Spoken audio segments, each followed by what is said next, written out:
1988. And the first question goes to the Democrat Party. I'd like to ask presidential candidate. The Republicans. Welcome to our presidential debate for the presidential election of Rygaards School 1988. Representing the Democrat Party, we have Mr. Liam O'Byrne, the presidential candidate, supported by Mr. Marcelo Metzer, his vice presidential candidate. On behalf of the Republican Party, we have Ms. Susie Jones, the presidential candidate, and her second in command is Christo Kasparov, Senator Christo Kasparov, who will be the vice presidential candidate for that party. The first question goes to the Democrats.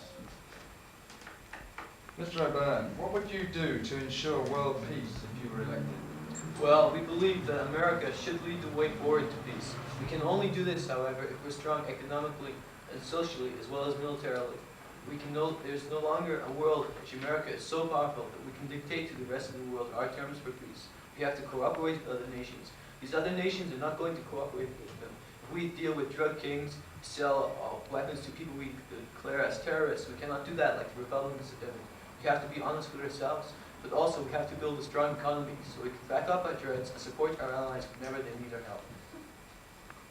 Could we possibly have a specific instance of how you're going to keep world peace? Well, like in South Africa, we believe, as do the Republicans, that there is trouble coming in South Africa. They do not know what to do. They say they support the regime there because they have no alternative. We say that there is an alternative.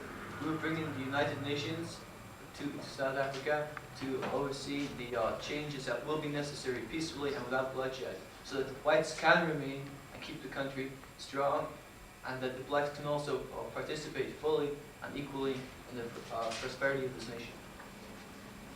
Thank you, Mr. O'Byrne. Any reply? You have 30 seconds reply time.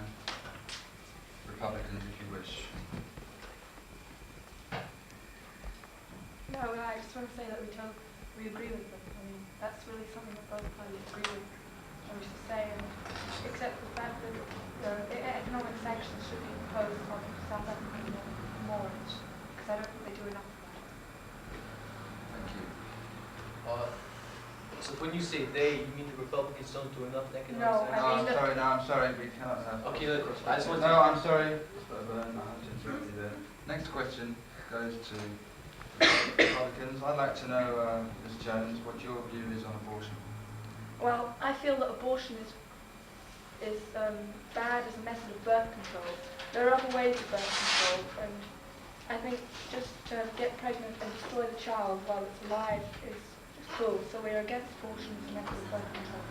May I ask you, if you yourself was, for example, raped and became pregnant, what would your view change then about abortion? Well, that's very difficult. It depends, because it depends whether you're married or what situation you are in economically or how old you are. It really depends on the situation. Any reply on abortion? Comments on abortion? Well, it's clear that the Republicans have been and have always been against abortion. The Republicans are not the party of choice. We are the party of choice.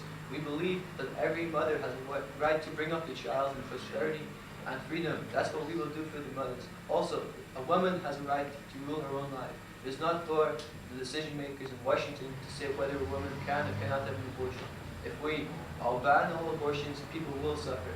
And the people, before abortion was illegal in America, people just went over to Canada to have abortions.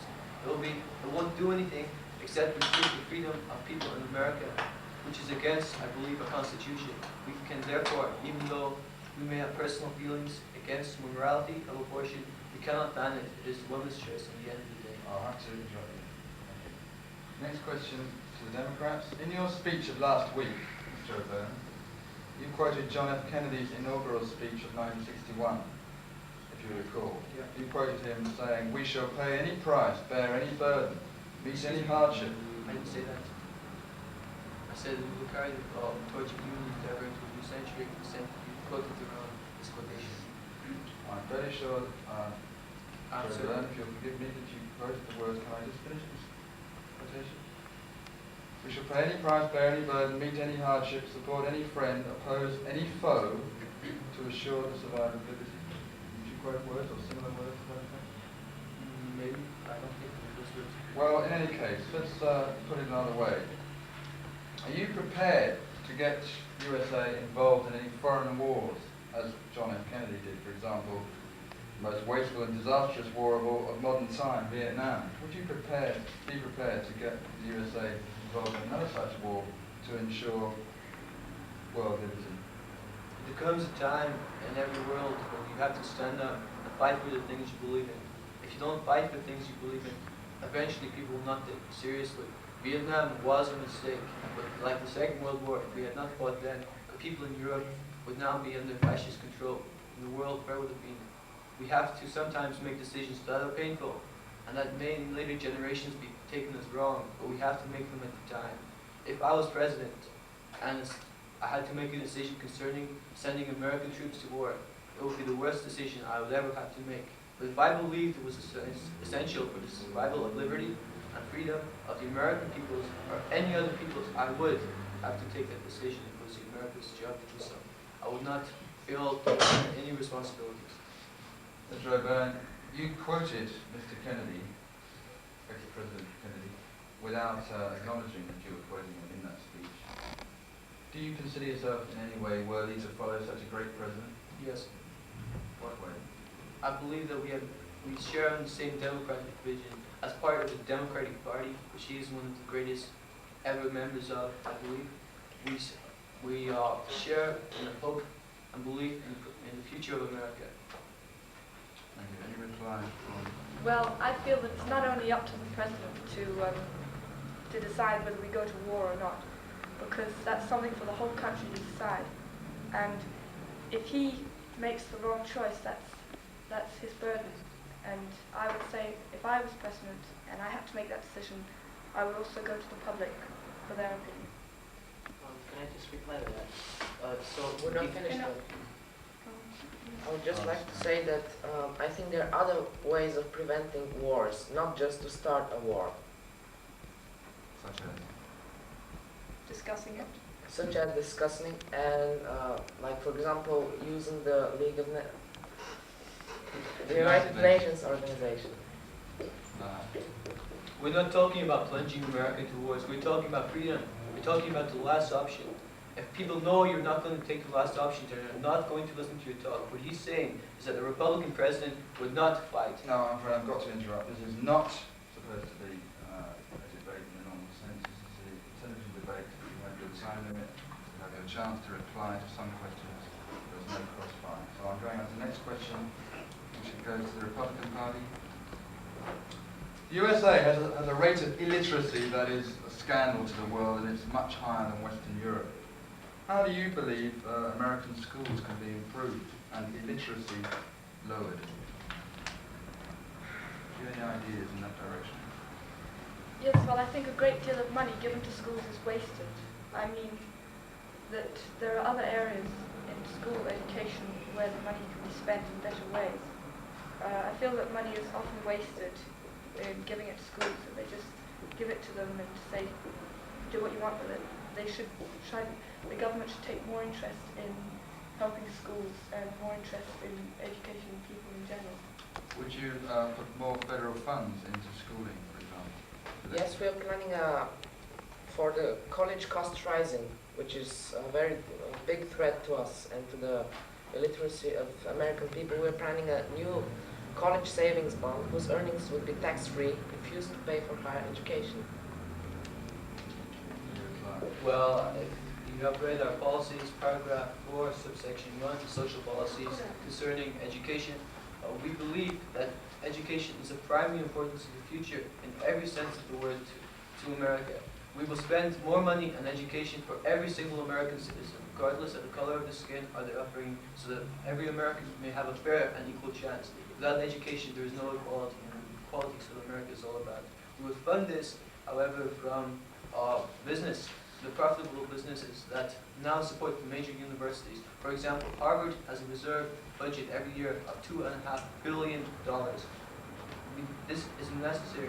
We would have business pay for the education of the people who will be working for them later. And business does want this, because many large corporations today are involved in the setting up and improvement of schools in areas. I'll have to stop you there. Yeah, thank you. Next question goes to Democrats. How can the USA solve the drug problem?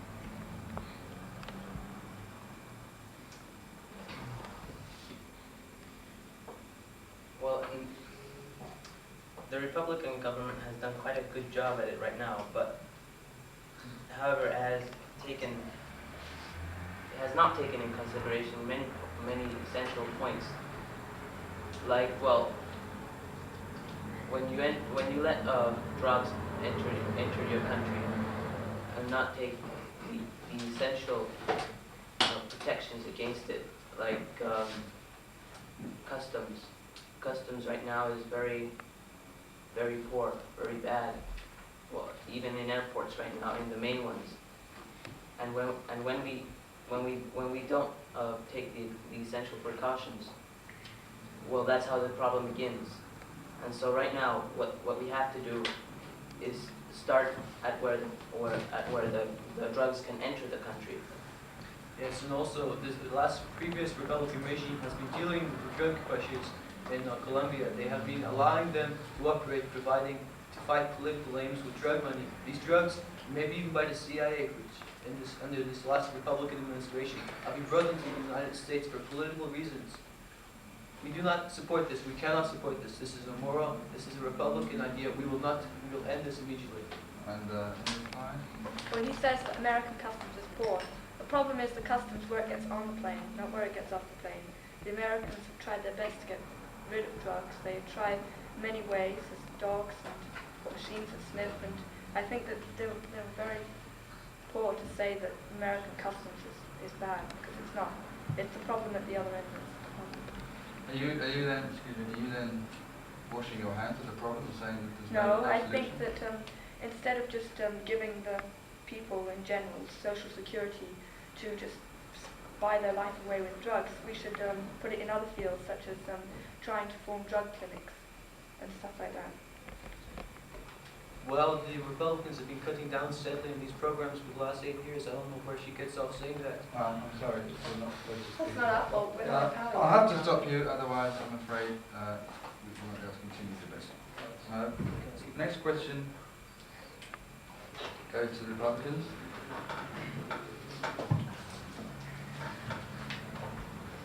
The USA... Sorry, the Republicans. If elected, you would be America's first female president, Ms. Jones. Yeah. What qualities could a woman bring to the post that a man might not have?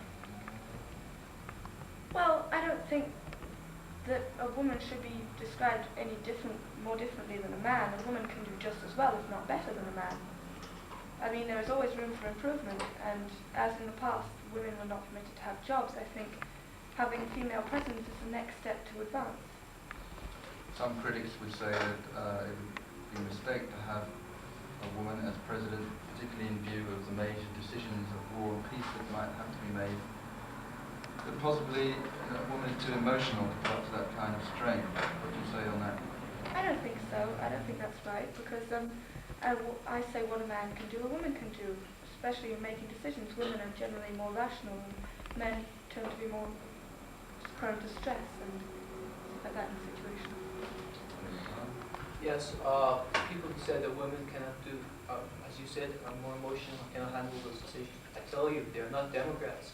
We, the Democrat Party, have been for women's rights for the last 30 years, while the Republicans were suppressing them.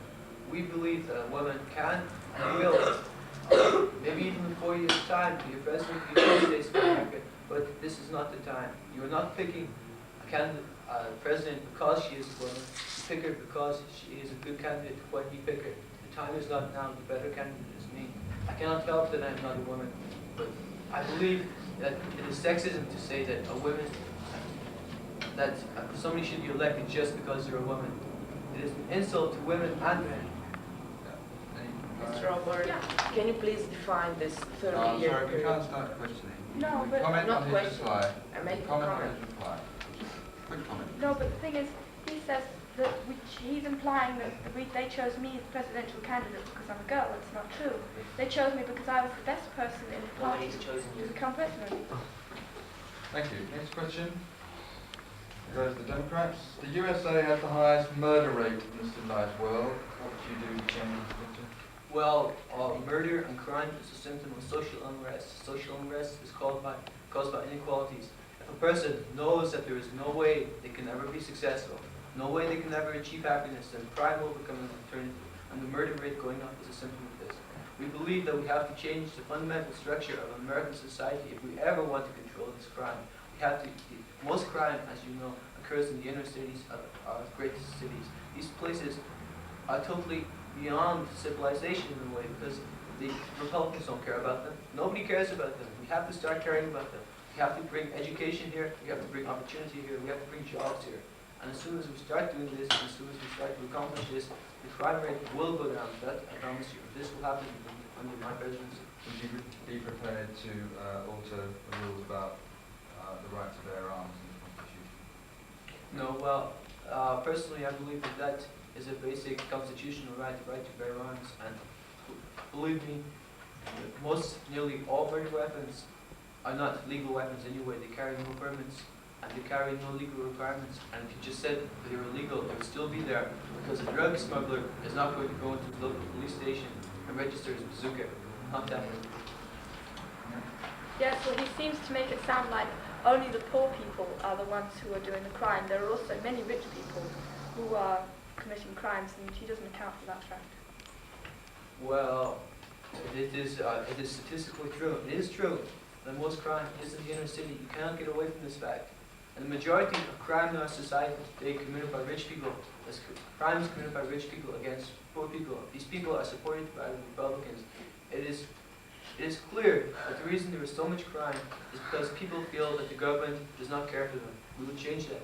Thank you. Next question goes to Republicans. Perhaps I could put it to Senator Hellerup. What is your view on the death penalty? Well, I think the death penalty is needed in some cases because, as Mr. O'Byrne said on a different point earlier in this debate, we have to be serious sometimes. And of course, the death penalty is the most strongest point in the penalties, and I think it's needed. Oh, well, we would limit the use of the death penalty to only cases involving treason or drug smuggling. We believe that murders, you should not execute a murderer because he's a murderer. You should incarcerate him you should remove him from society for the remainder of his life. We believe that the death penalty should be there to deter people, and should be there to deter drug smugglers. It should be there to deter treasoners. But we do not believe it should be general as it is now. And constitutionally, it is not our job, it is not the President's job to say whether the death penalty is there or not. It is the job of the Supreme Court and the individual states involved. But personally, I feel that the death penalty is necessary for treason and drug smuggling. Mr. O'Byrne, you have been described as a candidate who talks a lot but lacks sincerity. How would you reply to that? Absolutely untrue. This is sincerity. This is our policies, and we will act on these policies. We believe in these policies. These policies come from our hearts. We believe in them. If anyone wants to see these policies, you can read them, and they do make sense. And we can quote where we got these policies, and we will act on these policies. Comment? Yeah, well, somehow they don't seem to be following. Since this election is meant to be based upon the system of the American election, there is an awful lot of points upon which the Democratic Party here in Rygaards does not agree with the Democratic Party of America. And we have tried our hardest to base our points and policies on not only what comes from our hearts, but also on the Republican view in America. And I feel that the Democrats should do the same. I quote, "This election is based on the system of the American election, not on what the American presidential candidates believe and what their issues are and what their policies are." Would you quote? Just her, right now. Thank you. Next question. Next question goes to Ms. Jones, some have said that you lack the strength of character to be President of the United States. I'd like to know why. No, I don't think they have a right to say that. I mean, if they're going to say that, they have to back it up with a reason. Personally, I feel I'm strong enough to make all the decisions and points. And I think that's a totally horrible thing to say. I disagree with them totally, unless they have a good reason for saying so, and then they should give the reason. I also disagree totally. If she is capable of being the president, I would be a better president. This thing about sincerity and character has nothing to do with the issues or the policies. It is neither of our parties. It is people outside our parties who say this. And I believe my Republican colleagues are also against this. We are against this mudslinging campaign. It does nothing to the character of our democracy. Thank you. Next question goes to Democrats.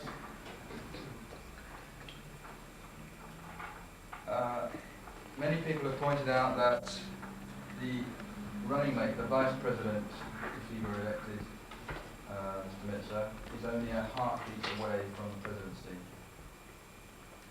Do you honestly feel, Mr. O'Byrne, that Mr. Metzer could possibly do the job in the event of a tragedy? Of course I do. I trust him and you should trust him with the presidency of the United States of America, because when you elect a vice president, you have to know that he is capable of being president. I believe strongly that Mr. Meza is capable of being president. He was involved all the way during the decision making. He is extremely capable. He has a large amount of experience. He will make a good vice president, and in case anything should ever happen to me, he would make a great president. Thank you. Could we have some words from the man himself? I'm here to support the president, and if in any case of disaster, I do my job as I'm supposed to. Unlike in former presidential periods where vice presidents have tricked their presidents into resigning and taking their places, and after forgiving them. Facts. Comment? He doesn't give any facts. Who president? Who vice president? Vice President General Ford. That is a serious allegation. Are you trying to say that Ford deliberately tricked Nixon to resign when he resigned?